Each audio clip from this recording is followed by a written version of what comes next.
बस्ती में गणतंत्र दिवस समारोह की तैयारियां तेज। पुलिस अधीक्षक अभिनंदन ने परेड रिहर्सल का किया निरीक्षण। फुल ड्रेस रिहर्सल से पहले कमियां दूर करने के आदेश।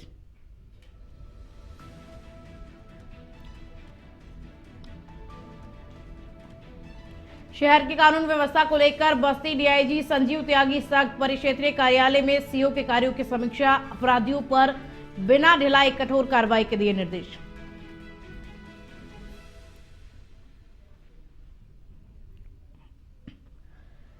कौशाम्बी में फर्जी पुलिस बनकर ऑनलाइन ठगी का खुलासा। 3 शातिर आरोपियों को किया गिरफ्तार। गुमशुदा युवतियों की एफआईआर का दुरुपयोग करते थे ठगी। मथुरा की यमुना एक्सप्रेस वे पर चलती बस में लगी भीषण आग। चालक की सूझबूझ से 60 यात्रियों की बची जान। बस का टायर फटने से हुआ हादसा।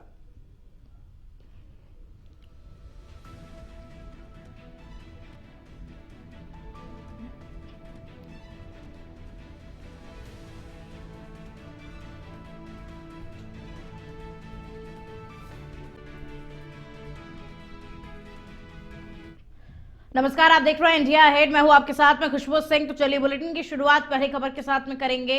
खबर हमीरपुर से आपको बता दें, जहां जिला अधिकारी घनश्याम मीणा ने कलेक्ट्रेट परिसर से पशु टीकाकरण वैन को हरी झंडी दिखाकर के रवाना किया। यह अभियान पशुओं को फुट एंड माउथ डिजीज से बचाने के उद्देश्य से शुरू किया गया है। टीकाकरण वैन जनपद के गांव-गांव जाकर पशुओं का टीकाकरण करेगी, जिससे पशुधन को गंभीर बीमारी से सुरक्षित रखा जा सकेगा। प्रशासन की इस पहल से पशुपालकों को बड़ी राहत मिलेगी और पशुधन संरक्षण को भी मजबूती मिलेगी।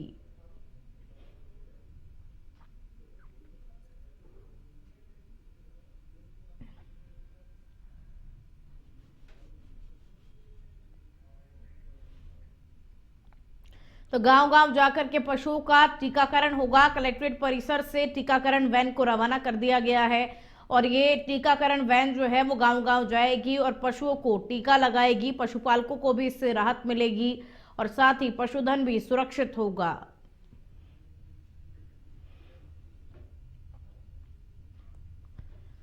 देवरिया पुलिस ने चोरी की 12 मोटरसाइकिलों के साथ 6 शातिर अपराधियों को गिरफ्तार किया है। ये कार्रवाई पुलिस अधीक्षक देवरिया संजीव सुमन के निर्देशन में की गई। थानाध्यक्ष सलेमपुर महेंद्र कुमार चतुर्वेदी अपनी टीम के साथ संदिग्ध वाहनों की चेकिंग कर रहे थे। इसी दौरान मुखबिर की सूचना पर सेंट पॉल स्कूल के ग्राउंड से 3 चोरी की बाइक के साथ में 6 आरोपियों को पकड़ा गया। पूछताछ के बाद 9 अन्य बाइक भी बरामद की गई है।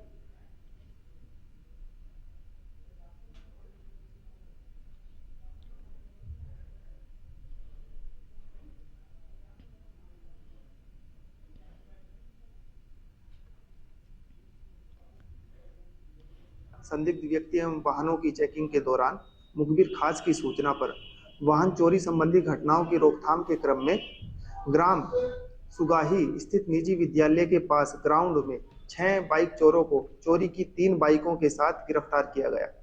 पूछताछ के क्रम में इन्होंने अपना नाम करण कुमार पुत्र कैलाश प्रसाद, अमित यादव उर्फ मुलायम यादव पुत्र सुदामा यादव, सूरज कुमार उर्फ राजा पुत्र सतीश प्रसाद, नवनीत पुत्र अनिरुद्ध प्रसाद, रोहित पुत्र रणवीर प्रसाद व सूरज यादव पुत्र अखिलेश यादव बताया। संदिग्ध व्यक्ति एवं वाहनों की चेकिंग के दौरान मुखबिर खास की सूचना पर वाहन चोरी संबंधी घटनाओं की रोकथाम के क्रम में ग्राम सुगाही स्थित निजी विद्यालय के पास ग्राउंड में 6 बाइक चोरों को चोरी की 3 बाइकों के साथ गिरफ्तार किया गया।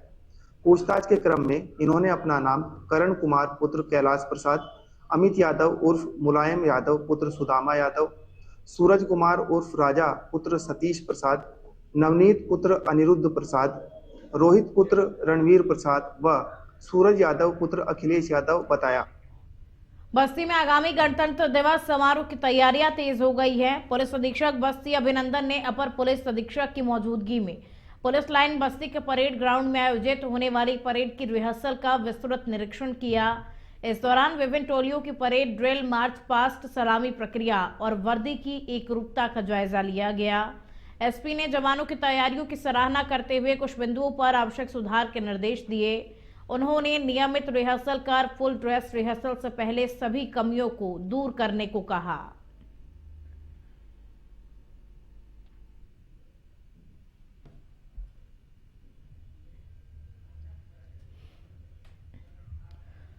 बस्ती रेंज के डीआईजी संजीव त्यागी ने परिक्षेत्रीय कार्यालय में समीक्षा बैठक कर कानून व्यवस्था की समीक्षा की। बैठक में बस्ती सदर और शोहरतगढ़, डुमरियागंज और धनघटा के सीओ के कार्यों की समीक्षा की गई। डीआईजी ने अपराध नियंत्रण को लेकर सख्त रुख अपनाते हुए नियमित गश्त, मजबूत सूचना तंत्र और अपराधियों पर कठोर वैधानिक कार्रवाई के निर्देश दिए। इसके साथ ही विवेचनाओं में पारदर्शिता, समयबद्ध निस्तारण और साइबर अपराधों में त्वरित कार्रवाई पर विशेष जोर दिया। मिशन शक्ति केंद्रों को और प्रभावी बनाने तथा पीड़ितों से संवेदनशील व्यवहार करने के भी निर्देश दिए गए।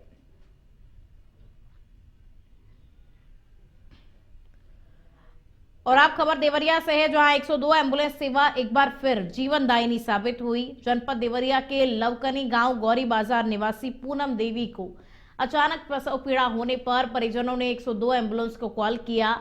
सूचना मिलते ही एम्बुलेंस मौके पर पहुंची। रास्ते में हालत बिगड़ने पर एम्बुलेंस में तैनात ईएमटी मुन्ना ने सूझबूझ और प्रशिक्षण का परिचय देते हुए एम्बुलेंस में ही सुरक्षित प्रसव कराया। नवजात को सांस की दिक्कत होने पर उपचार कर मां और बच्चे को सुरक्षित सीएचसी गौरी बाजार पहुंचाया गया, जहां दोनों स्वस्थ हैं।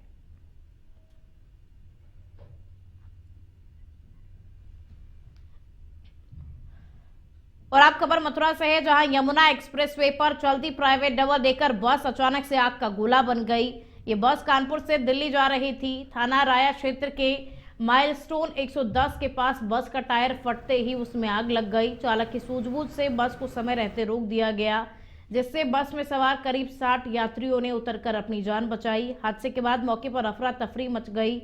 सूचना के बावजूद फायर ब्रिगेड की गाड़ियां काफी देरी से मौके पर पहुंची। तब तक बस पूरी तरीके से जल चुकी थी।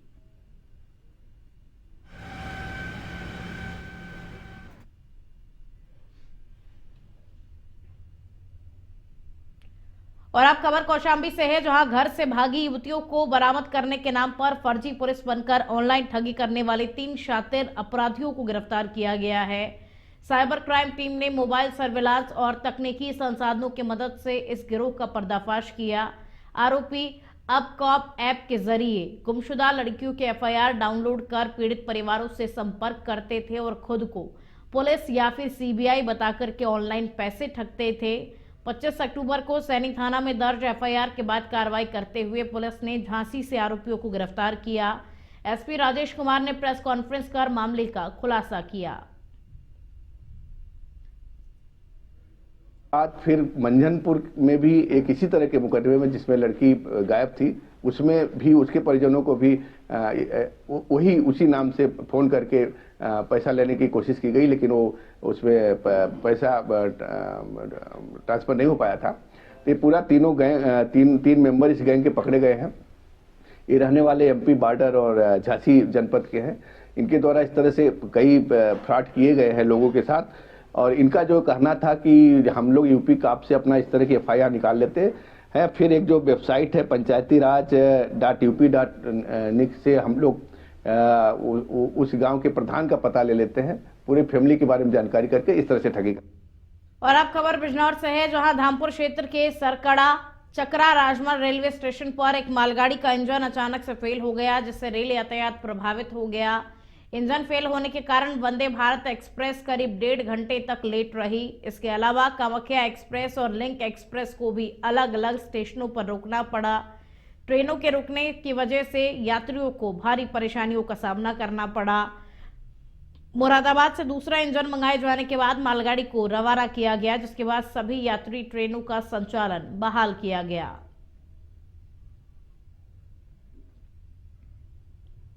मैं काजी तलहा। कहाँ के रहने वाले हैं आप? मैं नगीना का निवासी हूँ। आज ये नगीना स्टेशन पर कुछ ट्रेनें रुकी हुई थी, जिस वजह से यात्री टहल रहे थे। क्या पूरा मामला था?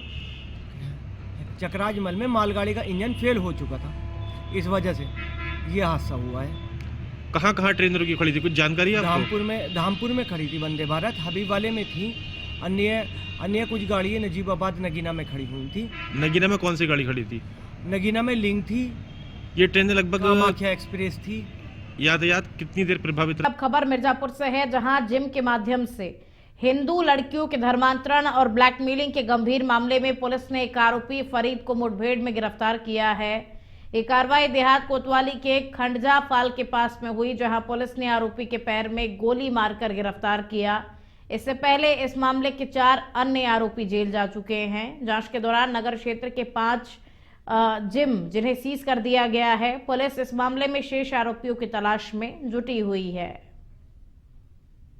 देहात पर 2 दिवस पूर्व धर्मांतरण के संबंध में 2 अभियुक्त पंजीकृत हुए थे। इसकी विवेचना करते हुए 4 अभियुक्तों को जेल भेजा गया था। उसमें एक जिम का संचालक था, जिम का मालिक था, जिसका नाम था फरीद, जो मुख्य अभियुक्त था, वांछित चल रहा था। मुखबिर के द्वारा सूचना मिली थी कि बरकछा जंगल के पास कहीं पर छिपा हुआ है। हमारी एसओजी की टीम, थाना कोतवाली देहात की टीम क्षेत्राधिकारी नगर के नेतृत्व में कार्य कर रही थी, उसको पकड़ने के लिए, गिरफ्तारी के लिए। उस व्यक्ति के द्वारा पुलिस पार्टी पर फायरिंग की गई। अपराधी के द्वारा शातिर व्यक्ति था। पुलिस पार्टी के द्वारा आत्मरक्षात्मक फायरिंग की गई, इसमें वो घायल हुआ। घायल व्यक्ति का नाम फरीद। सोनभद्र जिले के घोरावल थाना क्षेत्र में खाके मोड़ नहर पुलिया चौराहा के पास में पुलिस और गौ तस्करों के बीच में मुठभेड़ हुई, जिसमें 2 गौ तस्करों को गिरफ्तार कर लिया गया। वहीं घायल आरोपियों को अस्पताल में भर्ती कराया गया है। पुलिस ने तस्करों के कब्जे से 9 गौवंश, एक पिकअप वाहन, 2 अवैध तमंचा व कारतूस को बरामद किया। एसपी सोनभद्र अभिषेक वर्मा के निर्देशन में और अपर एसपी अनिल कुमार व क्षेत्राधिकारी घोरावल राहुल पांडे के पर्यवेक्षण में कार्रवाई की गई। पूछताछ में अभियुक्तों ने कबूल किया कि वो लंबे समय से गौ तस्करी करते आ रहे हैं और गौवंश को बिहार से पश्चिम बंगाल भेजते थे। सूचना प्राप्त हुई कि कुछ पशु तस्कर मध्य प्रदेश बॉर्डर से कुछ गो राशियों को ले जाकर के बिहार वध करने के लिए लेके जा रहे हैं। इस सूचना पर पुलिस हरकत में आई। शाहगंज थाना पुलिस, कर्मा एवं घोरावल की पुलिस के द्वारा कुठा बाईपास के पास गाड़ाबंदी की गई। इस गाड़ाबंदी के प्रभाव से ये उक्त तस्कर जो है घबरा गए। इनके द्वारा पुलिस पर भी गाड़ी को चढ़ाकर भागने का प्रयास किया गया, जिसमें हमारा एक हेड कांस्टेबल घायल। मेरठ के रहने वाले उजैद कुरैशी का आतंकी कनेक्शन सामने आया है। यूपी एटीएस का दावा है कि वो युवाओं का ब्रेन वॉश करने में माहिर है, अलकायदा से भी जुड़ा हुआ है और उजैद का एक ऐसे व्हाट्सएप ग्रुप में भी उजैद एक्टिव था जिसमें इंडियन आर्मी पर फिदाइन अटैक प्लानिंग की जा रही थी। 18 जनवरी को एटीएस और जम्मू कश्मीर पुलिस ने मेरठ में उजैद के घर पर छापेमारी की थी और उजैद के ना मिलने पर टीम ने उसके घर के बाहर नोटिस चस्पा किया है। एटीएस के जाने के बाद उजैद स्कूटी से घर पहुंचा, नोटिस देखा तो उसके होश उड़ गए, वो वहां से फरार हो गया और टीम ने उजैद के 2 भाइयों को पूछताछ के लिए हिरासत में लिया था। हालांकि पूछताछ के बाद में उन्हें छोड़ दिया गया है। अब जांच एजेंसी को शक है कि उजैद अलकायदा के स्लीपर सेल से सक्रिय रूप से जुड़ा हुआ है।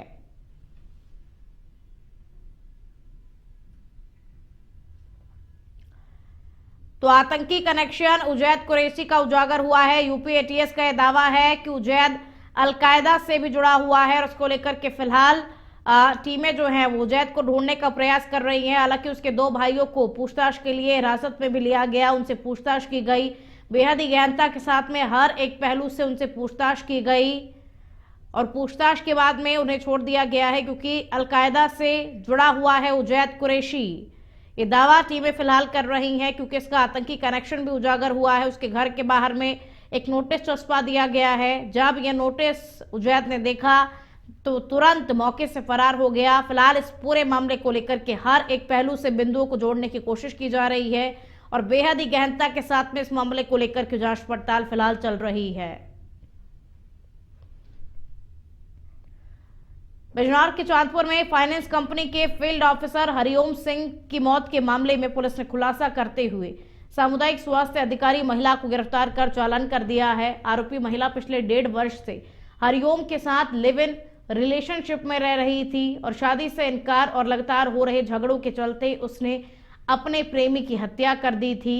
चांदपुर सीओ देश दीपक ने बताया कि आरोपी शीतल को गिरफ्तार कर न्यायालय में पेश किया गया, जहां से उसे जेल भेज दिया गया है। सीओ चांदपुर देश दीपक ने बताया कि आरोपी शीतल गर्भवती हो गई थी, लेकिन हरिओम ने उसका गर्भपात करा दिया।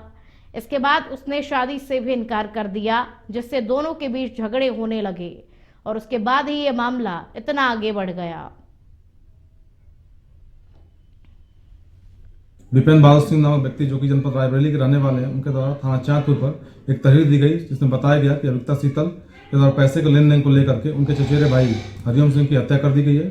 इस तहरीर पर तत्काल थाना चांदपुर पर संबंधित धाराओं में अभियोग पंजीकृत किया गया। पुलिस को त्वरित कार्रवाई करते हुए अभियुक्ता शीतल को गिरफ्तार किया गया। पूछताछ में अभियुक्ता शीतल के द्वारा बताया गया कि वह करीब 1.5 साल से हरिओम सिंह के साथ में लिव इन रिलेशनशिप में रह रही थी तथा माह दिसंबर 2025 में वह प्रेग्नेंट हो गई थी। उपचार के दौरान ही उसका मिसकैरेज हो गया था। इन्हीं बातों को लेकर के दोनों में काफी तनाव रहता था, विवाद रहता था, तो इसी बात को लेकर के उसने इस घटना को अंजाम दिया था। बुलेटिन में फिलहाल इतना ही। देखते रहिए इंडिया अहेड। नमस्कार।